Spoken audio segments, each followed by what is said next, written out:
समन की वादी है, इरफान अमन की वादी है, ये वादी शीतल सपना है, कोहसारो दमन की वादी है।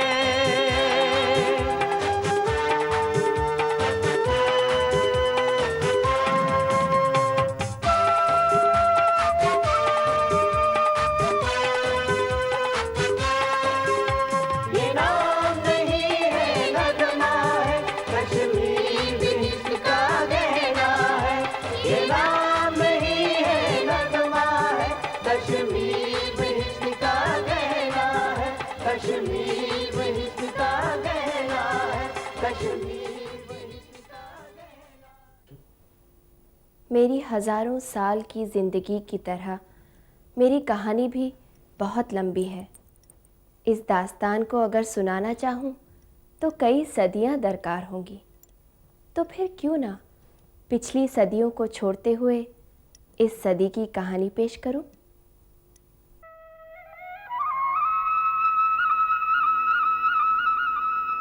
इंसानी समाज ने सदियों बल्कि हजारों साल के तजर्बे के बाद ये महसूस किया है कि जमहूरियत ही एक ऐसा निज़ाम है जिसमें हर इंसान को अपनी शख्सियत बनाने और निखारने का मौका मिलता है।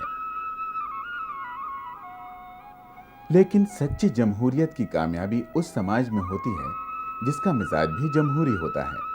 और जमहूरी मिजाज रवादारी, सहनशीलता, मजबूत आपसी रिश्तों और एक दूसरे के मजहब और मत के लिए पाए जाने वाले आदर और एहतराम के माहौल में परवान चढ़ता है। कश्मीर के लोगों ने ऐसे ही माहौल को परवान चढ़ाया और उनका मिजाज जमहूरियत के सांचे में ढल गया। निजाम कोई भी रहा हो लेकिन मिजाज जमहूरी रहा। नए कश्मीर ने महाराजा के दौर की शख्सी हुकूमत से लेकर आज के जमहूरी सिस्टम तक का एक लंबा सफर तय किया है। कश्मीरी अपने हक से वाकिफ हैं और उन्होंने जमहूरियत को बढ़ावा देने पर हमेशा इसरार किया है। इसके लिए उन्हें कई तरह की चुनौतियों का सामना करना पड़ा, लेकिन हर चैलेंज का उन्होंने बड़े हौसले और जवांमर्दी से मुकाबला किया।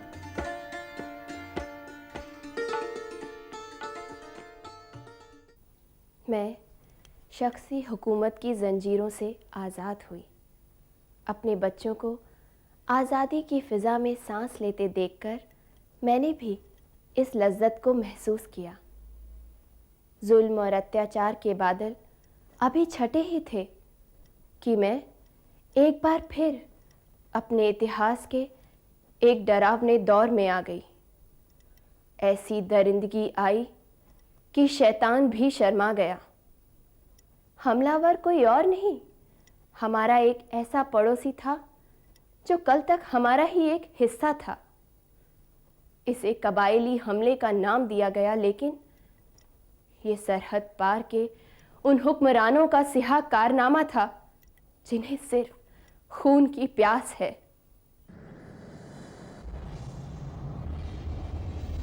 आजादी के फौरन बाद कश्मीर के लोगों को पहला जबरदस्त चैलेंज उस वक्त दरपेश था जब सरहद पार से हमला हुआ।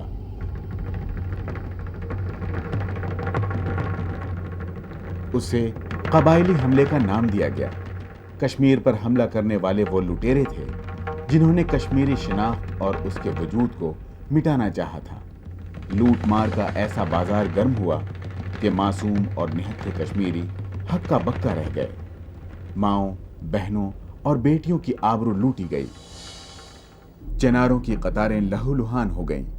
स्याह और गैर इंसानी हरकतों को देखकर शायद शैतान भी शर्मिंदा हो गया होगा और सोचा होगा कि इंसान कहलाने वाले ये दरिंदे शैतानियत में उसे बहुत पीछे छोड़ गए। अफसोस की बात तो ये है कि कत्ल व गारतगरी, लूटमार और कश्मीरी औरतों के आबरू रेजी का ये बाजार उन लोगों ने गर्म किया था जो इस्लाम के अलमबरदार बनते थे। वो इसे जिहाद का नाम देते हैं। कोई उनसे ये पूछे कि यह इस्लाम की तालीम है? निहत्थे लोगों को कत्ल करना, बच्चों को यतीम और औरतों को बेवा बनाना, पाक दामन औरतों की इज्जत लूटना। कश्मीरियों ने हिंदुस्तानी फौज के साथ मिलकर उन दरिंदों को मार भगाया।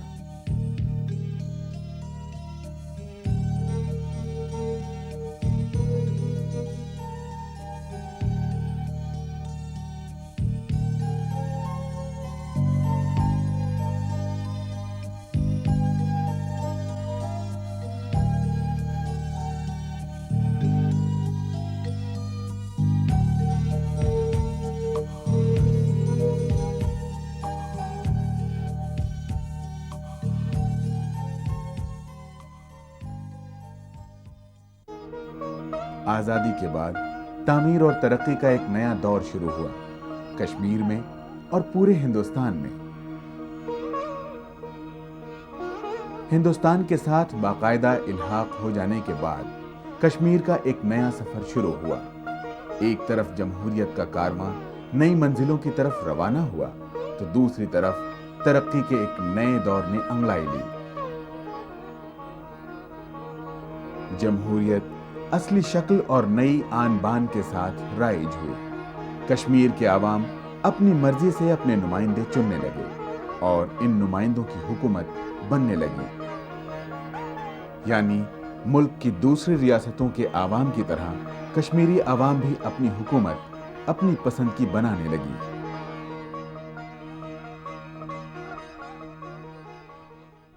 हमारी आज़ादी की तारीख में जो एक खाका पेश किया गया था, एजेंडा पेश किया गया था रियासत की तामीर के लिए, जिसे नया कश्मीर कहा जाता है, जिसमें आवाम की उमंगें और उनकी जो ख्वाहिशात हैं वो डॉक्यूमेंट अक्कासी करता है। उनके कुछ कदम उठाए गए हैं और ये कहना मुनासिब होगा कि जो आज़ादी से पहले का कश्मीर है, हमारी रियासत है, और उसके बाद का कश्मीर, उसके बाद की रियासत जो खदोखाल है इक़्तिसादी, उसमें काफ़ी तब्दीली आई हैं। तालीम की रोशनी को आम करना, खेती बाड़ी और इंडस्ट्री को बढ़ावा देना, बेरोजगार लोगों को रोजगार देना, तरक्की के नए रास्ते तलाश करना, लोगों की सेहत और खुशहाली के लिए स्कीमें शुरू करना किसी भी हुकूमत की पहली जिम्मेदारी होती है।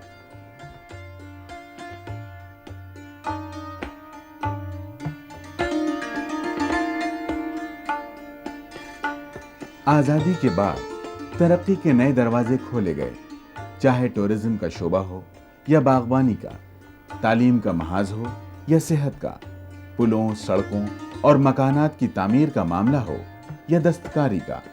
हर महाज पर चौमुखी लड़ाई छेड़ी गई। शहरी तरक्की के साथ साथ गांव और गांव वालों के हालात सुधारने के लिए अहम प्रोजेक्ट्स शुरू किए गए और इन इलाकों में गरीबी और बेरोजगारी दूर करने में काफी हद तक कामयाबी मिली।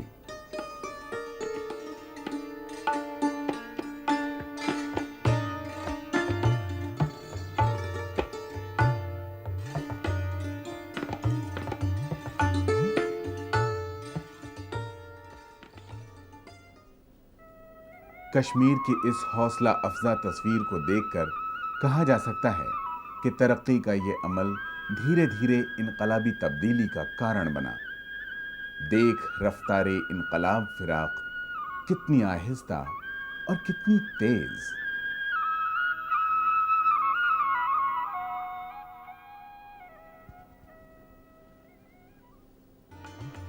आजादी के आसपास रियासत में सड़कों की कुल लंबाई 2003 किलोमीटर से ज्यादा नहीं थी, लेकिन उसके बाद जो खास कोशिशें की गईं, उसके नतीजे में 1985-86 तक कुल लंबाई 10,266 किलोमीटर तक पहुंच गई।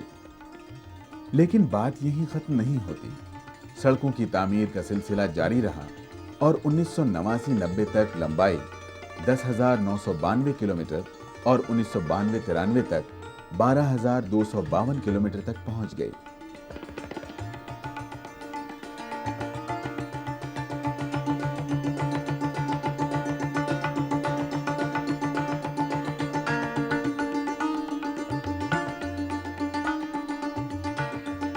जगह जगह सड़कें और पुल अब भी बन रहे हैं और एक अंदाजे के मुताबिक इस वक्त सड़कों की लंबाई 15,000 किलोमीटर से ज्यादा होगी।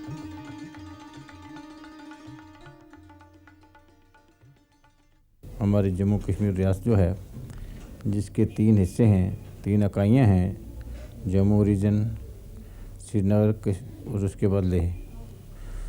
تو تینوں کھیتروں میں 47 کے بعد آپ دیکھیں گے کہ لیہ کی روڈ بنی، اور آج جب مہینے لگ جاتے تھے لیہ پہنچتے پہنچتے آئی ٹریفک بائی روڈ جاتی ہیں، گاڑیاں جاتی ہیں، وہاں پر آل اوور ڈیولپمنٹ ہو رہی ہے۔ کشمیر کی اس جغرافیائی پوزیشن کے باوجود بہت بڑی کامیابی حاصل ہوئی۔ 50 کی دہائی تک جہاں سڑکوں کی لمبائی صرف 2003 کلومیٹر تھی، وہاں اب 15,000 کلومیٹر تک پہنچ گئی ہے۔ اس سے آسانی سے اندازہ لگایا جا سکتا ہے کہ ترقی کے ہر شیتر میں کافی بڑے پیمانے پر اضافہ ہوا ہے۔ سڑکوں کے ذریعے بہت سے گاؤں اور شہروں کو ایک دوسرے سے جوڑ دیا گیا ہے۔ اس سے کاروبار کے ہر شعبے میں ترقی کی رفتار کافی تیز ہوئی ہے اور اس ریاست کی پیداوار میں کئی گنا اضافہ۔ اس کے علاوہ ایکسپورٹ کے سیکٹر میں بھی بہت بڑی کامیابی حاصل کی گئی ہے۔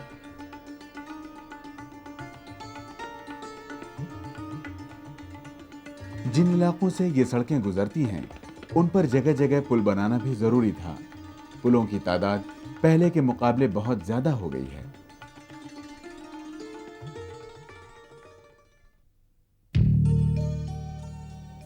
ریاستی حکومت نے لوگوں کو میڈیکل سہولتیں مہیا کرانے پر بھرپور توجہ دی ہے۔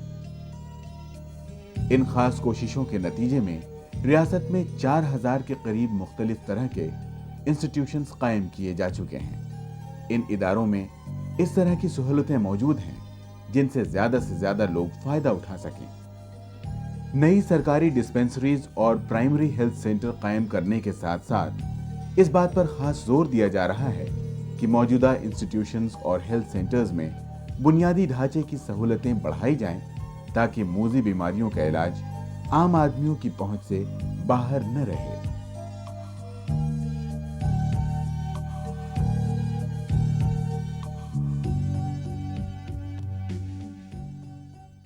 میں ڈاکٹر ممتاز حسین شاہ، میں یہاں پہ as BMO block medical officer کام کر رہا ہوں۔ یہ ایک سب ڈسٹرکٹ ہاسپٹل ہے، جہاں 30 بیڈڈ ہاسپٹل ہے یہاں، اور بلڈنگ کے حساب سے سب ڈسٹرکٹ لیول پہ یہ اسٹیٹ کا میرے اندازے سے سب سے بڑی بلڈنگ ہے۔ یہ اتنی بڑی بلڈنگ کسی ہاسپٹل کے پاس نہیں ہے، اور یہاں جو ہم لوگوں کو فیسلٹیز دے رہے ہیں اسٹاف کی کمی کے باوجود، وہ ڈسٹرکٹ ہاسپٹل سے کم نہیں ہے۔ ریاستی حکومت جو کوششیں کر رہی ہے، اس کے علاوہ حکومت ہند ان اسکیموں کو بڑھاوا دینے کے لیے ریاست کی مدد کر رہی ہے جن کے تحت بھیانک بیماریوں کی روک تھام میں مدد مل سکے۔ ساتھ ہی ملیٹنسی کے کارن پچھلے 10 سالوں سے وادی کے اسپتالوں پر کافی بوجھ رہا ہے۔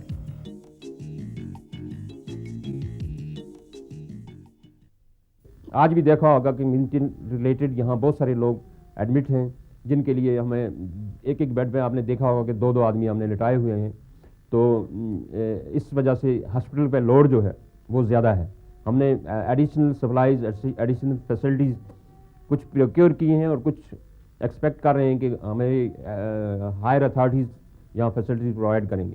یہ جو پیشنٹ آیا ہے ابھی 11:30 کے قریب، یہاں گرنیڈ ہوا بربر شاہ کے قریب، بربر شاہ کے نزدیک، تو ان میں کم سے کم 4-5 لوگ زخمی ہوئے ہیں، اور جو 4 جو باقی پیشنٹس ہیں ان کو SMHS میں شفٹ کرا دیا گیا، وہ SMHS میں ایڈمٹ ہے۔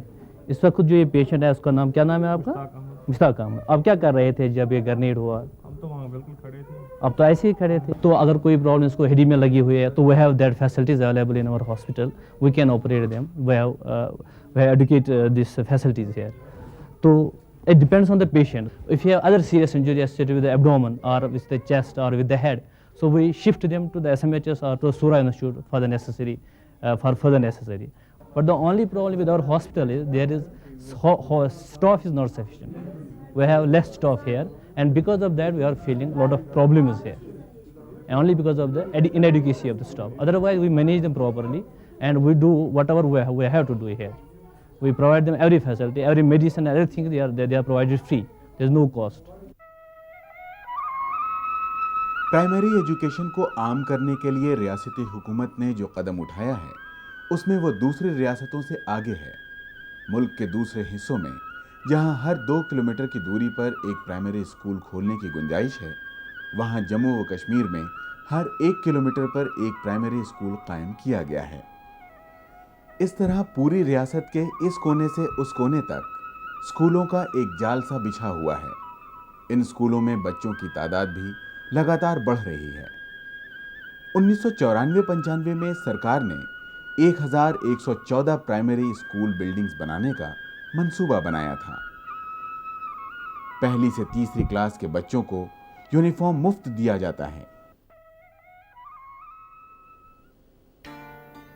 ایک بدقسمتی کی بات یہ رہی کہ پاکستان کی شہ پر جو دہشت گردی شروع کی گئی اس کا ایک بہت بڑا نشانہ اسکول اور کالج بھی بنے تھے۔ 5-6 سال کے عرصے میں 725 تعلیمی اداروں کو تباہ کیا گیا۔ جموں و کشمیر میں ایگریکلچر یونیورسٹی کے علاوہ 2 انجینئرنگ کالج، 2 میڈیکل کالج اور ایک ڈینٹل کالج بھی موجود ہے۔ ان سے ریاست کے اسٹوڈنٹس فیض یاب ہو رہے ہیں۔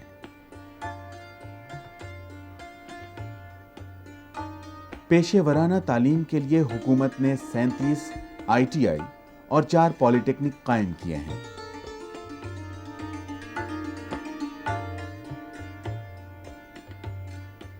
مختصر یہ کہ نچلی سطح سے لے کر اعلیٰ تعلیم کی سطح تک ہر طرح کی سہولتیں موجود ہیں جن سے ریاست میں تعلیم کو بڑھاوا مل رہا ہے۔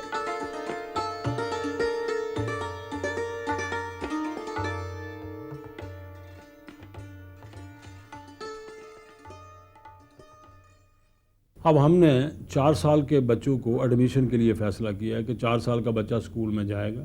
ہم اس کو انگلش، ہندی اور اردو اس کو ہم کمپلسری قرار دے رہے ہیں۔ اردو پہلے بھی کمپلسری ہے، پہلے بھی 3 لینگویجز فارمولا تھا، لیکن اب ہم انگلش کو بھی کمپلسری قرار دے رہے ہیں۔ اس کے ساتھ ہم چاہتے ہیں کہ ہماری تمام لینگویجز جو ہماری ریاست میں بولی جاتی ہیں، جس میں کشمیری ہے، ڈوگری ہے، پہاڑی ہے، بلتی ہے اور تبت میں لداخ میں بولی جانے والی زبان، ان کو بھی، ان کے سبجیکٹس کو بھی اس میں لایا جائے۔ اب ہم چاہتے ہیں کہ بھئی ہر سکول جو ہے وہ ماڈرنائز طریقے سے ہو، اس میں باتھ رومز ہوں، بچوں کو فیسلٹیز ملے۔ یہ 21 صدی کا ہمارا تصور ہے اور ہم ایک نئے نقشے کے طور پر، ایک نئی دنیا کے طور پر، ایک نئے ماڈرن نظام کے طور پر آگے بڑھیں۔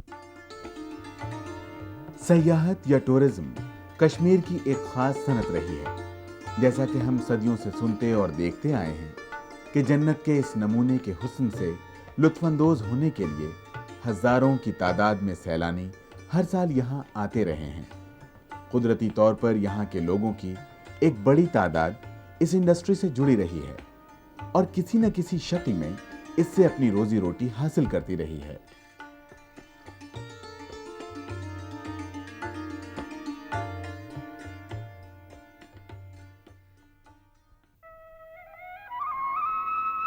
پاکستان نے جو درپردہ جنگ چھیڑی اس کا سب سے بڑا نشانہ یہی صنعت بنی۔ دہشت گردی شروع ہونے کے 4-5 برسوں میں یہاں سیلانیوں کی تعداد گھٹ گئی۔ ملیٹنسی سے پہلے 1988 میں ہمارے پاس 7.25 لاکھ ٹورسٹ آئے تھے، جن میں سے 70,000 کے قریب فورنر ہوتے تھے، 9% کے قریب۔ لیکن جب حالات بگڑنے لگے تو 1990 میں سڈنلی جو ٹورزم میں ڈراپ آیا وہ تقریباً 95% کے قریب ڈراپ تھا اور 1996 تک تقریباً ویسے ہی رہا۔ 1997 میں تھوڑا سا ریوائول ہوا کہ 16,000 ٹورسٹ آئے، لیکن پچھلے سال زیادہ آ گئے، 1,09,000 ریکریشنل ٹورسٹ آئے۔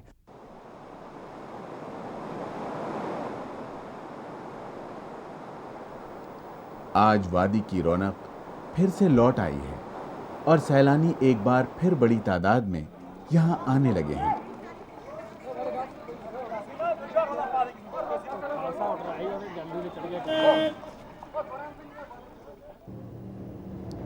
سری نگر کی سڑکوں پر اب خوف اور دہشت کا وہ ماحول باقی نہیں رہا جو چند سال پہلے دیکھنے میں آتا تھا۔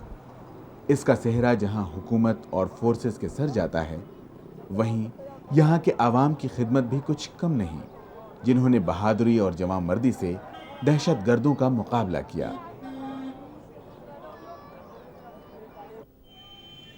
लाल चौक और रेजिडेंसी रोड पर लोग आजादाना तौर पर घूमने लगे हैं। डल झील एक बार फिर से लोगों की तवज्जो का मरकज बन गई है। शिकारे दोबारा तैरने लगे हैं और हाउस बोट वाले भी एक बार फिर अपनी उसी खूबसूरत जिंदगी की तरफ लौट आए हैं जो पिछले कुछ दिनों से उनसे रूठी थी। हमने ये एक फैसला ले लिया है कि गवर्नमेंट जो है वो इंफ्रास्ट्रक्चर पे कंसंट्रेट करेगा, पब्लिसिटी प्रमोशन पे कंसंट्रेट करेगा और रेगुलेशन पे करेगा। होटल बनाने पे नहीं, होटल प्राइवेट सेक्टर बनाए। हमें सिर्फ इंफ्रास्ट्रक्चर देना चाहिए।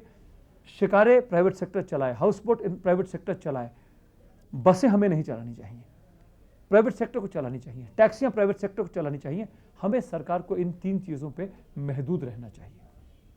ये हमारी विजन है 21st सेंचुरी के लिए। खेती बाड़ी या ज़राअत का शोबा दहशतगर्दी से कुछ खास मुतासिर नहीं हुआ और पैदावार अच्छी रही। आज़ादी के बाद खेती बाड़ी के क्षेत्र में खास तवज्जो देने के नतीजे में पैदावार में कई गुना इजाफा हुआ।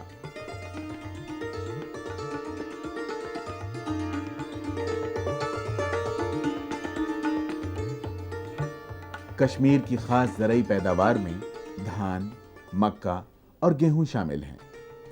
यहाँ धान की पैदावार की शरह 40 क्विंटल फी हेक्टेयर है। रियासत में अनाज की पैदावार में करीब हर साल इजाफा होता रहा है। इधर हालिया बरसों में जो रुझान नजर आया है उसके मुताबिक 1989-90 में जहां अनाज की पैदावार तकरीबन 11.5 लाख टन थी, वहां 1994-95 में बढ़कर लगभग 20 लाख टन हो गई। इसी तरह दूसरे अनाजों की पैदावार में भी इजाफा हुआ।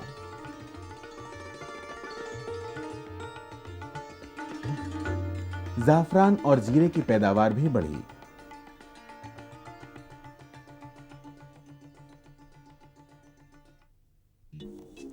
शेर Kashmir university of agricultural science and technology 1982 में कायम की गई थी। इसने ज़राअत और बागबानी को बढ़ावा देने के लिए ट्रेनिंग और रिसर्च का अपना एक मजबूत बेस कायम किया है। कई साल के रिसर्च के बाद इस यूनिवर्सिटी ने इलाके के टेम्परेचर के मुताबिक नई किस्म के धान और तिलहन के बीज दरियाफ्त किए हैं। धान और मक्के की पुरानी किस्मों की जगह अब नई किस्मों के बीज बोए जाने लगे हैं। शेर कश्मीर यूनिवर्सिटी खास तौर से अनाज की पैदावार, बागबानी और खुश्क जमीन पर खेती करने की टेक्निक पर रिसर्च करती है।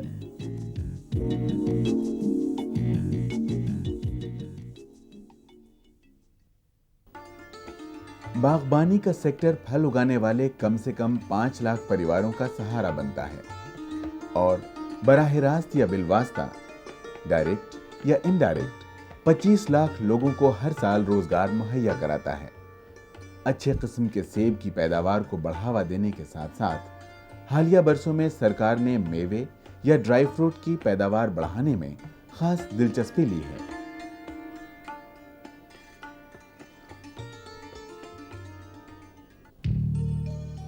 रेल लाइन के जरिए अभी वादी को बाकी हिस्सों से जोड़ा नहीं जा सका है। रेलवे लाइन जम्मू तक है।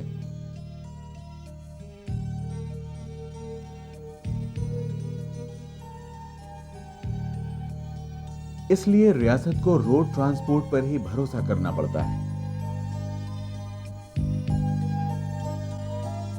कोशिश की जा रही है कि रेलवे लाइन बिछाई जाए। 1981-82 में जम्मू और उधमपुर के बीच रेल लाइन बिछाने का काम शुरू किया गया था और इसे पूरा करने पर खास जोर दिया जा रहा था। हुकूमत हिंद ने उधमपुर से श्रीनगर तक रेलवे लाइन बिछाने का मंसूबा मंजूर किया है, जिसके लिए 1900 करोड़ रुपए की मंजूरी भी मिल चुकी है।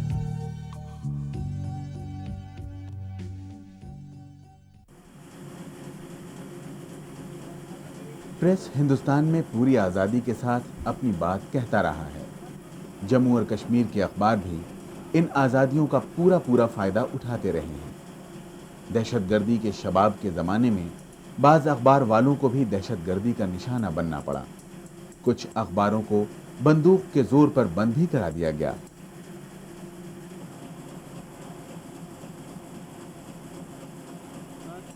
सहाफ़त और सियासत, जर्नलिज्म और पॉलिटिक्स साथ साथ चले। ये कहना बड़ा मुश्किल है कि जर्नलिज्म पहले आया या सियासत आए, लेकिन जो हमने जर्नलिज्म की तारीख़ पढ़ी है, आपके हैरान होंगे ये सुनकर, सबसे पहला अखबार जो है यहाँ निकला है लद्दाख से। महाराजा हरी सिंह के दौर में या महाराजों के दौर में जो अखबार थे उन पर बहुत दबाव था। अखबार की डिक्लेरेशन मिलना बहुत मुश्किल होता था, लेकिन एक बार अखबार निकलता था किसी में, उसमें कोई भी चीज़ किसी डिपार्टमेंट के खिलाफ, किसी ऑफिसर के खिलाफ, कोई अवामी शिकायत, कोई अवामी हिकायत, हत्ता कि अगर महाराजा के बारे में भी लिखा जाता उसका सख्त नोटिस लिया जाता था। लेकिन मिलिटेंसी के बाद हम जनता की आवाज़ नहीं बन गए, हम बंदूक की आवाज़ बन गए। तो ये चेंज आई मिलिटेंसी के बाद। हम वो कुछ नहीं लिख सके जो हम लिखना चाहते थे, लेकिन ये चीज़ें अब आहिस्ता आहिस्ता खामोश हो रही हैं। अब लोगों की आवाज़ें उठ रही हैं, अब कल्चरल एक्टिविटीज़ हैं, अब कारोबारी सरगर्मियाँ बढ़ रही हैं, ज़िंदगी की जो रेल है वो पटरी पर चल रही है। और जब ये सब कुछ हो रहा है तो अखबारों को भी अपनी ज़मीर की आवाज़ के मुताबिक लिखने की आवाज़ आज़ादी मिल गई है।